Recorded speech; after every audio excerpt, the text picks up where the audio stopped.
Qu'est-ce qui t'empêche d'harmoniser ton cœur avec celui de Dieu?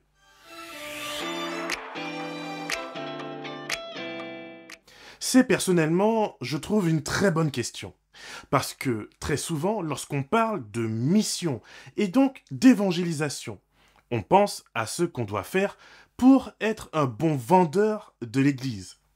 On se demande si on ne devrait pas parler plus souvent de Dieu à ses amis. Ou peut-être qu'au travail, on devrait chanter des cantiques.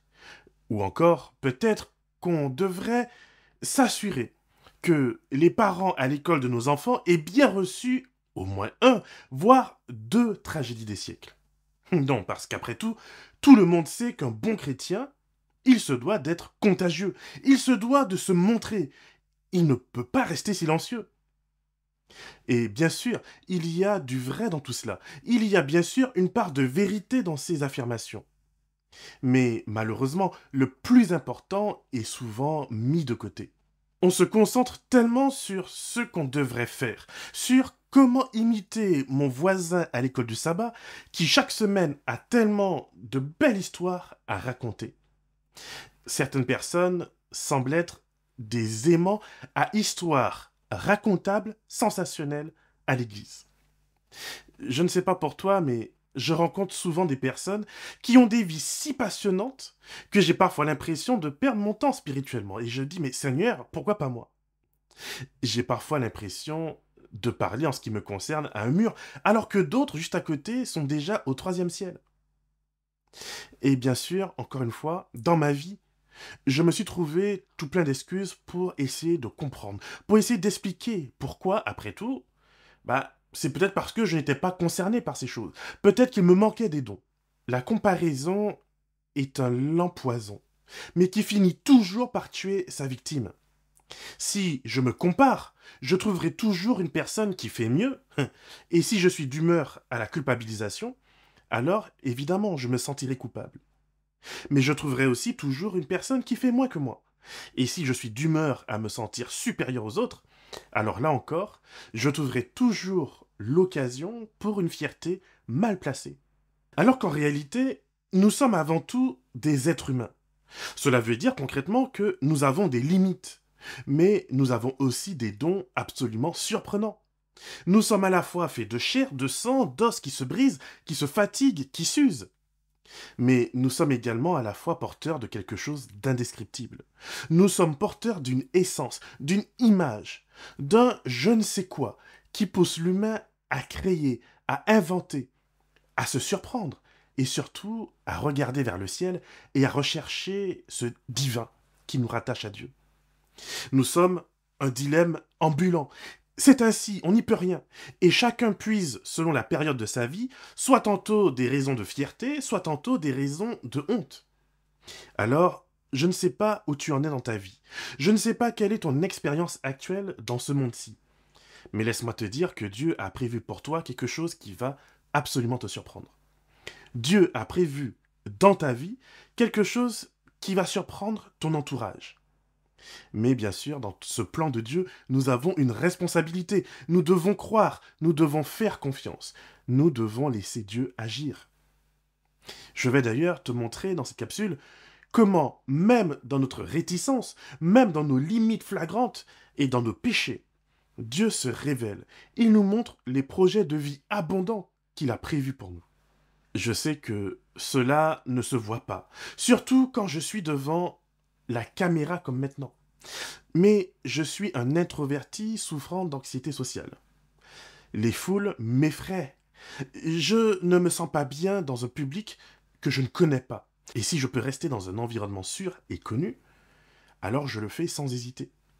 Je fais partie de ces gens qui regardent dans le Judas de leur porte avant de sortir. Et si les voisins sont sur le palier, alors j'ai tendance à attendre qu'ils en sortent avant de montrer le bout de mon nez. Alors, du coup, niveau évangélisation, une telle attitude, c'est vraiment pas terrible. J'ai même longtemps pensé que, pour être un pasteur, un tel caractère était complètement incompatible. Pourtant, la vérité, c'est que je ne déteste pas du tout les gens. Je les aime, mais si je peux les rencontrer un à la fois, ça me va mieux. Autrement, c'est souvent le blocage. Et même dans un comité réduit, je suis très mauvais dans le small talk. Je cherche souvent mes mots, mes phrases. J'ai lu pourtant quelques bouquins sur l'art de la conversation, mais en réalité ça m'épuise un peu. J'admire les personnes qui sont capables de parler à des inconnus comme s'ils étaient nés ensemble. Bien sûr, ici je ne prends qu'un exemple. Et dans ta vie, je suis certain qu'il y en a d'autres, tous différents. Parfois, c'est la situation maritale qui va pas, ou alors les enfants qui font n'importe quoi. Parfois, ce sont les addictions, les visibles, mais aussi et surtout les invisibles qui nous empêchent d'être pleinement en connexion avec Dieu. Comment faire, par exemple, pour étudier sa Bible lorsqu'on souffre d'un trouble de l'attention? C'est pas évident, c'est vraiment pas facile. Nous avons tous et toutes dans nos vies des obstacles. Et les pires à surmonter sont souvent ceux que nous plaçons nous-mêmes sur le chemin, ou ceux que nous ajoutons aux difficultés déjà bien réelles. Un proverbe indien dit que pour attacher un éléphant avec une corde, il faut l'attacher dès sa naissance, lorsqu'il est encore faible et qu'il ne peut pas casser la corde. Alors, cet éléphant se construit une fausse croyance. Il s'agit d'une croyance selon laquelle il n'est pas assez fort pour briser la corde. Alors, même devenu adulte, alors qu'il pourrait casser la corde avec aisance, il ne le fait pas. La corde limite son champ d'action parce qu'il croit que cette corde a le pouvoir de le retenir. Le diable fonctionne de la même manière avec nous. Il nous fait croire que nous ne pouvons pas y arriver. Il nous fait croire depuis petit que nous ne valons rien, que nous n'avons pas assez de valeur pour être aimés, pour être choisis, pour être pardonnés. Alors, même lorsque Dieu vient nous apporter ses promesses, en réalité, nous n'y croyons pas vraiment. Je suis personnellement frappé de voir comment nous chantons des chants sur l'amour de Dieu, sur sa patience, sur son pardon, et comment il a tout donné pour que nous puissions être réconciliés avec lui. Et dans la même bouffée d'air, juste après, dans le sermon qui suit ou dans la méditation qui suit, j'entends ces discours uniquement basés sur la colère de Dieu, sur ce pardon qu'il faut demander en tremblant et qu'on n'est jamais vraiment certain d'avoir. Combien de fois allons-nous continuer à nous préparer? Combien de fois faudra-t-il se réveiller? La vérité, c'est qu'encore aujourd'hui, comme du temps de Jésus, les personnes qui pensent être les plus spirituelles et les mieux préparées pour Dieu sont souvent les plus aveugles par leur propre ego. Car si nos efforts humains de préparation, de travail et d'acharnement à la prière suffisaient à faire de nous des chrétiens proches de Dieu et prêts à son retour, mais alors Jésus serait déjà revenu depuis longtemps. Parce que cette vision de la foi nous encourage à créer une échelle de valeurs, une hiérarchie entre humains. Il y a les éveillés, il y a celles et ceux qui prient 30 minutes, alors qu'on leur a simplement demandé de bénir le repas. Et puis il y a les autres. Et depuis notre tendre enfance, on intègre que celui qui sort des versets par cœur, celle qui prie longtemps, celui qui répète sans cesse qu'il faut se préparer, cette personne est spirituelle. Et bien sûr, les autres ne le sont pas. Et c'est un peu comme cela que le diable met une corde autour de notre cou. Et c'est un peu comme cela que des princes et des princesses de Dieu sont encore aujourd'hui dans le doute de leur valeur et du regard divin à leur égard. Pour d'autres personnes, c'est parce que le diable nous a appris à faire l'équivalence entre nos actes extérieurs de piété et la véritable piété que nous nous permettons de juger, de condamner celles et ceux que nous estimons ne pas être comme nous, bien sûr. Mais alors, pourquoi en sommes-nous arrivés là? Et surtout, comment en sortir? Comment être sûr de faire la volonté de Dieu et d'être dans une relation constructive avec lui? La réponse, tu t'en doutes probablement, c'est qu'il nous faut demander à Dieu de nous aider à regarder au cœur des gens. Aujourd'hui, on trouve sur Internet tout plein de formations pour nous aider à tout faire. Tu veux apprendre à jardiner? Il y a quelqu'un sur YouTube avec une formation à moins 70%. Tu veux apprendre à coudre, à cuisiner, à nettoyer ta maison, à passer une épreuve du bac. Même pour satisfaire ton époux ou ton épouse, quelqu'un a une masterclass qui n'attend que toi. Mais Dieu nous a laissé la formation des formations. Dieu nous a vraiment donné la masterclass parmi toutes les masterclass. La Bible nous révèle ce que Dieu cherche véritablement chez nous et comment surmonter les obstacles qui s'opposent à une relation authentique avec lui et qui transforment notre vie. Si le diable te pousse à considérer les signes extérieurs, si le diable nous encourage à envier les personnes qui semblent respirer la spiritualité, regarde plutôt ce que Jésus dit à des personnes qui, elles aussi, recherchaient à tout prix les signes extérieurs, ce qui se voit, ce qui est tape à l'œil. Aujourd'hui, on pourrait parler de miracles, d'effusion du Saint-Esprit, de pluie de l'arrière-saison. Tous des concepts bibliques, bien sûr, mais tous des concepts qu'on ne comprend pas parce qu'on ne les comprend pas avec le cœur. Voyons dans la Bible, dans la Bonne Nouvelle selon Matthieu, au chapitre 12 et à partir du verset 39. Jésus répond à des scribes et à des pharisiens qui veulent absolument voir chez Jésus au moins un signe extérieur de puissance, de spiritualité et d'autorité divine. Voici ce que Jésus va leur dire. Une génération mauvaise et adultère recherche un signe. Il ne lui sera pas donné d'autre signe que le signe du prophète Jonas. En effet, tout comme Jonas fut 3 jours et 3 nuits dans le ventre du grand poisson, de même le Fils de l'homme sera 3 jours et 3 nuits dans le cœur de la terre. Les hommes de Ninive se lèveront lors du jugement avec cette génération, et ils la condamneront parce qu'ils ont changé radicalement à la proclamation de Jonas. Et pourtant, il y a ici plus que Jonas. La reine du Sud se réveillera lors du jugement avec cette génération, et elle la condamnera parce qu'elle est venue des extrémités de la terre pour entendre la sagesse de Salomon. Et pourtant, il y a ici plus que Salomon. Matthieu 12, 39, 42. Jésus dirait la même chose aujourd'hui. Et tu pourrais me demander, mais comment cela est-il possible? Comment et pourquoi les Ninivites ou les Éthiopiens seraient-ils en mesure de nous juger et de nous condamner? Pourquoi Jésus les cite en exemple de personnes qui, tout en ayant reçu bien moins de lumière que nous, seront malgré tout en position de reproche vis-à-vis de nous le jour de son retour? Et surtout, qu'est-ce que cela nous dit aujourd'hui des personnes qui ont moins de lumière que nous? De ces personnes que nous jugeons parce qu'elles ne s'habillent pas comme nous, parce qu'elles ne mangent pas comme nous, ou qu'elles ne parlent pas comme nous. Et qu'est-ce que cela dit de toi, si particulièrement tu fais partie de ces personnes? Que tu es un peu en décalage par rapport à l'Église, un peu mal à l'aise devant tous ces pasteurs, ces diacres, ces anciens, et c'est plus que fidèle. Alors mon ami, je vais te dire une chose, ce qui va suivre te concerne. Ce que Dieu cherche à révéler est justement pour toutes ces personnes, pour chacun qui ne se sent pas à la hauteur, qui doute, qui souffre de rejet, de moquerie, et surtout d'autocondamnation. Dieu ne cherche pas des personnes qui récitent la Bible, sinon il les aurait choisis comme disciples. Dieu cherche des personnes qui poursuivent de leur mieux la justice, l'équité et la paix.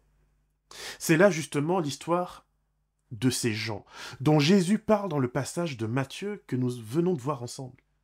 Les Ninivites ne sont jamais devenus des Israélites. Ils ne se sont pas circoncis. Ils n'ont pas participé aux fêtes et aux festivals chrétiens. Les Ninivites ont reçu un message de la part de Dieu. Ils ont entendu un prophète leur annoncer que Dieu avait vu, qu'il avait entendu et qu'il ne restait pas insensible face à l'injustice. Pourtant, Jonas, le pauvre, un prophète de l'Éternel, n'a même pas voulu leur donner ce message. Jonas, qui est un juif, ne voulait pas prendre le risque que la bonté divine puisse se déverser sur les ennemis de son peuple.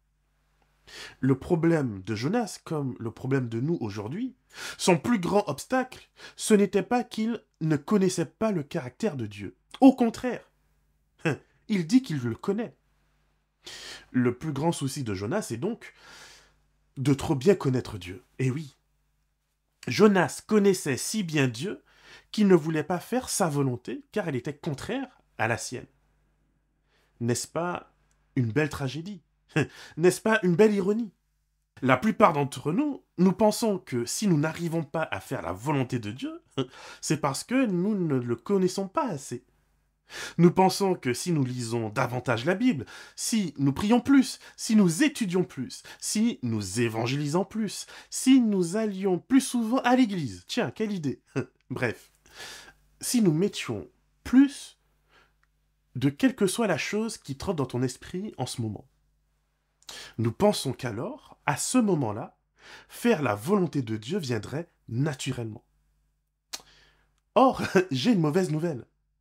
Lorsque le cœur est au mauvais endroit, tu peux connaître Dieu sur le bout des doigts et il ne sera malgré tout pas plus facile pour toi de faire sa volonté. Parce que, ultimement, c'est vraiment une question de transformation du cœur. C'est une question d'amour. Dieu a dû secouer Jonas. Et Jonas a dû perdre la vie.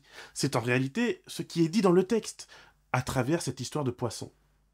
C'est non seulement ce que dit Jésus lorsqu'il fait le parallèle entre sa mort et celle de Jonas dans le passage que nous avons lu, mais c'est également ce que dit Jonas lui-même dans le chapitre 2. Regardons ensemble. De ma détresse, j'ai invoqué le Seigneur, et il m'a répondu. Du sein du séjour des morts, j'ai appelé au secours, et tu m'as entendu. Malgré son statut de prophète, malgré toute sa formation théologique, il a fallu que Jonas perde tout pour qu'il accepte enfin de s'abandonner entre les mains de Dieu. Et le chapitre 2 nous raconte comment, malgré son entêtement, Dieu a pardonné Jonas et Dieu l'a fait revenir à la vie. Et Dieu, comme il le fait souvent avec chacun d'entre nous, il lui a donné une deuxième chance. Tu me diras, mais comment ça? Eh oui, le cœur de Jonas a bénéficié de la grâce de Dieu. Mais malgré tout, il n'a pas beaucoup changé. Il accepte, c'est vrai, la mission de Dieu. Mais il le fait à contre-cœur. Il le fait parce qu'il se sent redevable devant Dieu. Mais il ne le fait toujours pas par amour. Il n'a toujours pas laissé son cœur être harmonisé avec celui de Dieu. C'est pourquoi on le retrouve au chapitre 4, maugréant, se fâchant avec Dieu, car le cœur de Dieu est un cœur de compassion. Le cœur de Dieu aime l'humain méchant, même l'humain face à ses limites. Dieu l'aime et Dieu veut le sauver. Et c'est la raison pour laquelle je te demande de te poser cette question. À quoi cela sert-il d'annoncer le retour de Jésus, d'inviter à la repentance, si à la fin, nous n'avons aucune intention d'aimer et de supporter les personnes que Dieu souhaite sauver? Nous aimons les prédications qui nous mobilisent et nous nous réjouissons par des amens enthousiastes lorsqu'une personne accepte le baptême. Et après, et ensuite, que faisons-nous? Pourtant, voici la clé du cœur de Dieu. Malgré leurs péchés nombreux, malgré leur méchanceté, les Ninivites entendent l'appel. Voici ce que nous dit le chapitre 3. Voici la déclaration du roi lorsqu'il se rend compte que son peuple est sensible à l'invitation de repentance de Jonas. Que les humains et les bêtes soient couverts d'un sac, qu'ils invoquent Dieu avec force et que chacun revienne de sa voie mauvaise et de la violence de ses mains. Qui sait si Dieu ne reviendra pas, s'il ne renoncera pas, s'il ne reviendra pas de sa colère ardente pour que nous ne disparaissions pas. Dieu vit qu'il agissait ainsi et qu'ils revenaient de leur voie mauvaise. Alors Dieu renonça au mal qu'il avait parlé de leur faire. Il ne le fit pas. Jonas 3, 8 à 10. La vérité est que Dieu avait déjà fait un travail dans le cœur des Ninivites. Il ne manquait que le clou du spectacle. Et Dieu voulait partager ce moment si précieux avec son prophète, avec la personne censée être l'une des plus proches de son cœur et de ses projets. J'insiste vraiment sur ce passage de Jonas, chapitre 3, le verset 10. Dieu vit ce qu'ils faisaient, il vit qu'ils renonçaient à leur mauvaise conduite.